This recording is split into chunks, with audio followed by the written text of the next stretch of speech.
Invented 1957 as a tool watch for technicians, the Omega Railmaster is one of these watches you spot in a second. Distinct dial, very legible, real tool that never created a big hype though, which we actually can see as a quality today because it kept prices in a reasonable region. And now Omega is bringing back this classic in a new form, or not so new? Let's find out. We have an automatic watch with a case diameter of 38mm, a length lug-to-lug of 44.9, a height of 12.4 and a lug width of 90mm. The watch is equipped with a sapphire crystal and is waterproof up to 150 meters. Movement is the in-house caliber 8804 with a power reserve of 55 hours. You can choose between two dials, beige and gray, and between leather strap or steel bracelet.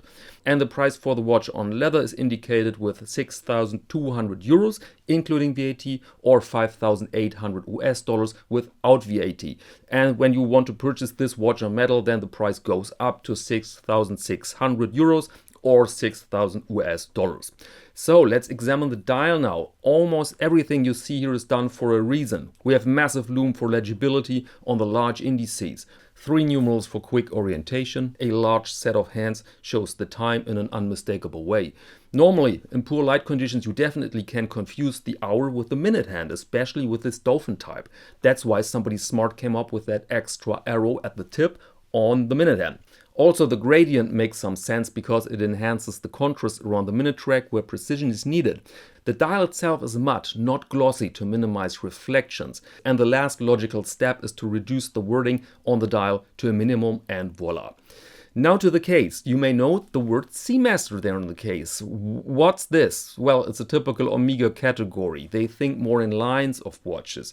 For example, back in the 50s, their professional line included the Speedmaster, the Seamaster, and yes, the Railmaster. The Railmaster was created as some sort of offshoot of the more popular Seamaster. But of course, we could ask in a critical way why then not all these professional watches have the same professional on the caseback.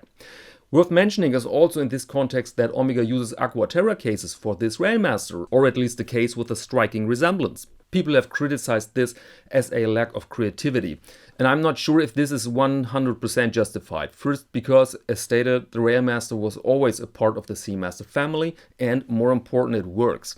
This is a very attractive case with twisted lugs, the exhibition case back, brushed and high polished surfaces, and of course the functionality.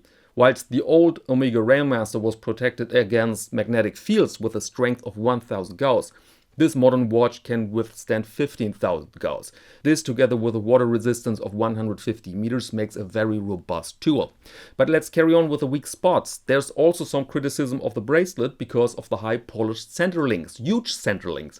And that criticism is justified, I think. Scratch magnets on a tool watch, this is a bit of a no-go. But little tip, it's much easier to turn a high polished link into a brushed one than vice versa. Last piece of criticism is about the size. Too small, some reviewers find. For whom? I said this before. Choosing one watch size as the right size for everybody is like recommending boot size 9 for every man on the planet. Doesn't make sense. I mean, really not, in a hard physical way. Last aspect is the price, around the 6K mark. Let's shed some tears together and then admit compatible. 6,000 euros is now a pretty normal tag for a 3-hand watch made by one of the most popular brands.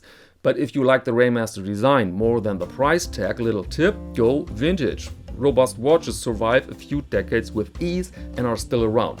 So let me know, what do you think about this new Railmaster? Thanks, and see you next Monday to watch the week.